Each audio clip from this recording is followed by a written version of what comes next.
Hi guys, it is Cara the Bubblelush. So it's that time again where I need to do my 27/28 week update. This is going to be from the time I was 26 weeks and 1 day until the day I turned 28 weeks, so that 2-week stretch.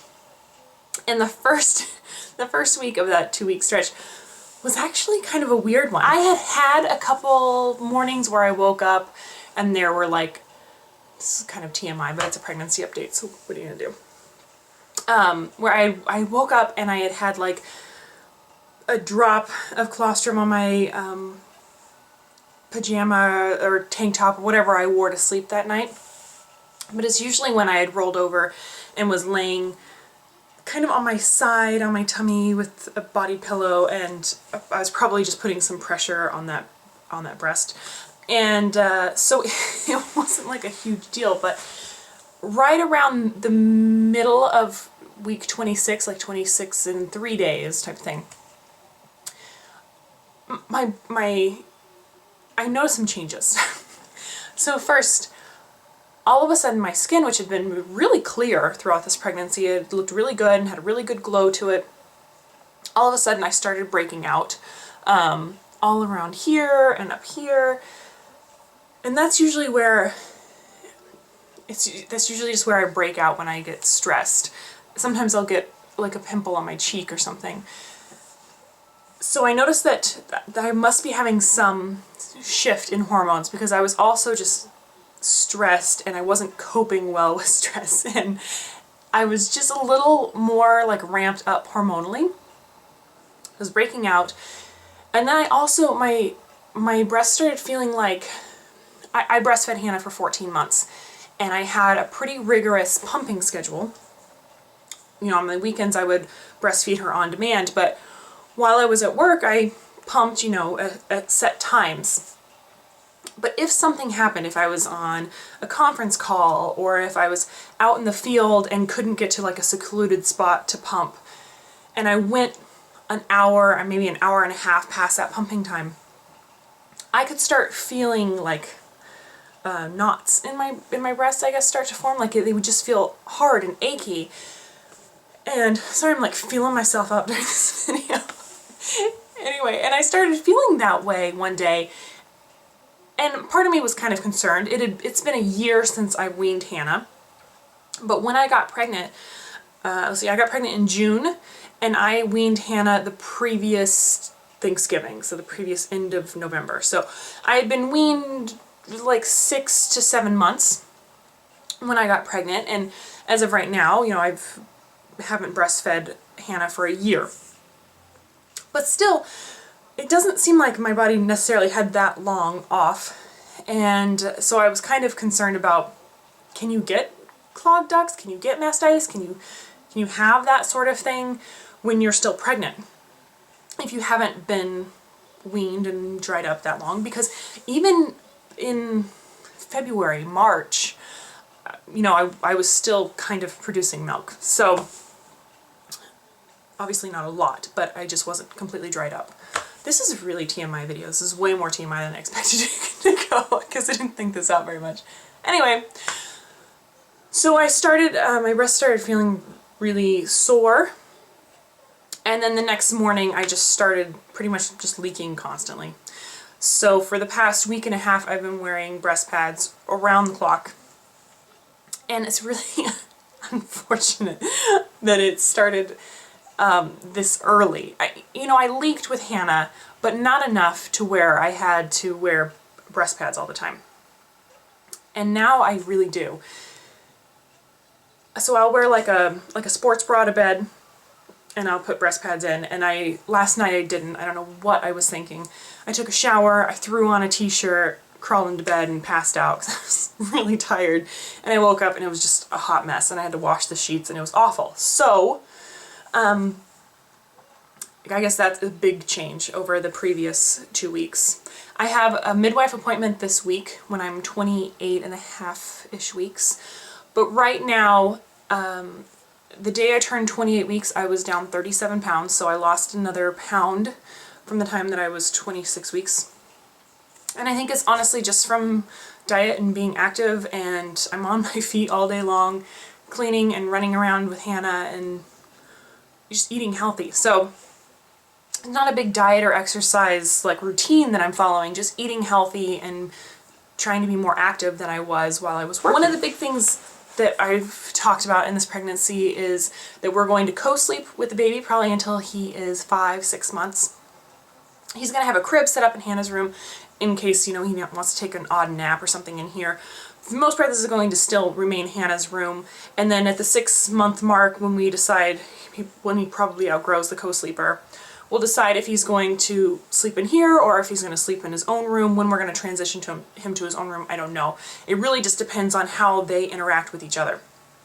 And I talked about this in another vlog, but I want to, part of Hannah's transition to like being a big sister, I want to get her like her big girl bed, her twin size bed, and really make her feel super duper special, because I know that there can be some sibling rivalry when we bring a new baby in. So I want her to have a nice special room. Yeah, just in case. I figured it might make it a little easier and make her super happy. So, plus it's time. So I bought this, I just brought the pillowcase in instead of the huge comforter. But this is the pattern that we went with for her room. And you guys can kind of see the painting that I did for Hannah up here. And I wasn't even really thinking about it, but it works perfectly with the kind of the cherry blossom shape and the colors. And then I got her sheets in this turquoise color. And we'll get her twin bed and everything all set up probably after Christmas, but before the baby gets here. And then we got these as a gift. And this will go on the crib, just so they kind of, the crib and the big girl bed kind of speak to each other since they'll be in the room.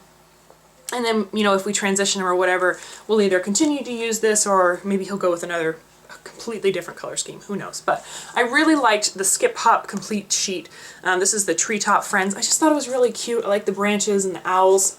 Sorry, this isn't a super great shot of it, but I thought they kind of spoke to each other, but it wasn't like overpowering, and this was still pretty boyish. And I liked that this, let's see, oh, I don't know if you can kind of see, but the main design is on the edge, like where a bumper would be. So this is supposed to be kind of like a bumperless sheet system. We used bumpers with Hannah, I'll admit it, we did.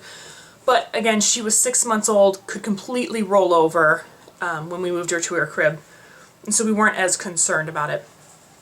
But if he was in here as a newborn, we wouldn't have bumpers in. Yeah, that's just kind of where we stand. It depends on the baby and how mobile they are. Okay, so these are my favorite breast pads to use. I like them. Here's a better thing that's not all ripped up. They're not very plasticky, and they're kind of, you can kind of see that they're like bent. So they conform to the breast really well. There's not that plastic feeling up against your skin. They're nice and cotton. But they're not individually wrapped. So these are best if you're like a stay-at-home mom or on your weekends. The Lancino ones I think are individually wrapped, and that's what I used more with Hannah's pregnancy. And then another thing that I really liked, let me grab it out of here, is the Earth Mama Angel Baby Natural Nipple Butter. Let's see, hold on one second. There we go. And this, mine has like, it's kind of like solidified, and it has, oh goodness. Sorry, I'm flipping you off. Like little pearls you see in there, but when you start rubbing it around, they immediately melt into the skin. I just like it. It provides like a nice layer of moisture, especially when your nipples are rubbing up against a breast pad all day long. So once you start leaking and you have to start wearing breast pads, I encourage you to get some sort of nipple butter. And I really like the Earth Mama Angel Baby company. I think they're just great. Plus they're based in Oregon, so I feel like I like supporting them. And then my tummy is getting bigger and bigger by the day, as you guys will see. I am really kind of nervous for my fundal height measurement. Although I've lost, oh, I don't know, maybe 3 pounds since my last midwife appointment. You know, they're still going to measure my fundal height, and I'm just hoping he's not measuring ahead, because like I said, I don't really know what else to do if I'm eating healthy and I'm not gaining weight myself. I don't know. I think he's just going to grow at the rate he's going to grow, but I know that they're a little concerned about it, so, or they will be if he's continuing to measure ahead. So I like using this tummy butter. This is by the Spoiled Mama. It's Cocoa and Shea.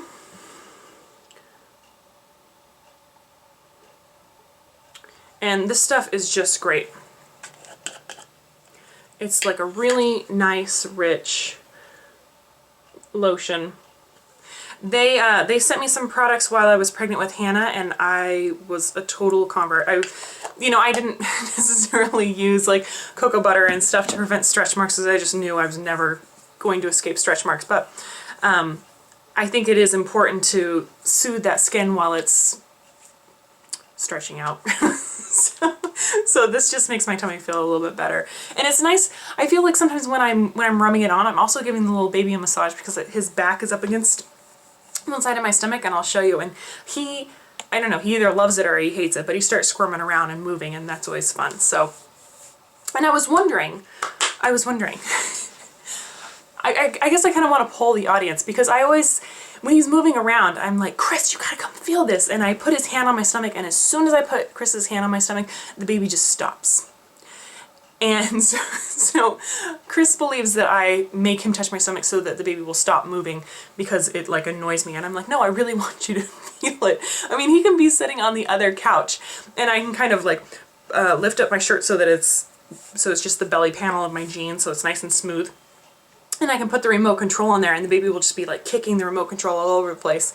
And he'll be like, wow, that's crazy. And he'll come over and he'll put his hand on, and the baby just stops. So I'm wondering, are there other babies that do this? I vaguely remember Hannah kind of doing the same thing and just driving Chris nuts, that he wants to feel the baby moving, and it's just his soothing presence, I guess. That's what I tell him. Okay, so let's get the belly shot out of the way. I think that's about it for this week. I keep feeling I really need to make notes. I'm awful at this. Let's move the chair out of the way, shall we? Ugh. Oh, duh, another huge thing is that I'm magically in the 3rd trimester. I thought I had until I turned 28 weeks, and some people are still saying I do have until I turn 28 weeks. It's this weird thing of like, when does the 3rd trimester start? I don't even know. So that is the tummy, and I feel like it's just getting really big.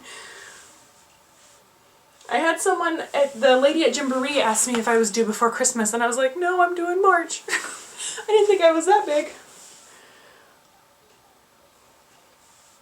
But he is all right here, and it's usually his back. And then I think he's head down, but I'm not really sure, because I feel like it's like a fish flopping out of water feeling down here. So anyways, that is it for week 27 and 28. If you have any questions, feel free to leave them down below, and I'll try to answer them. But thanks so much for watching, and I will see you guys probably next week, actually, because I have a midwife update. So I won't do a 2-week update, I'll do a 1-week update at 29 weeks. Alright, I will talk to you guys later.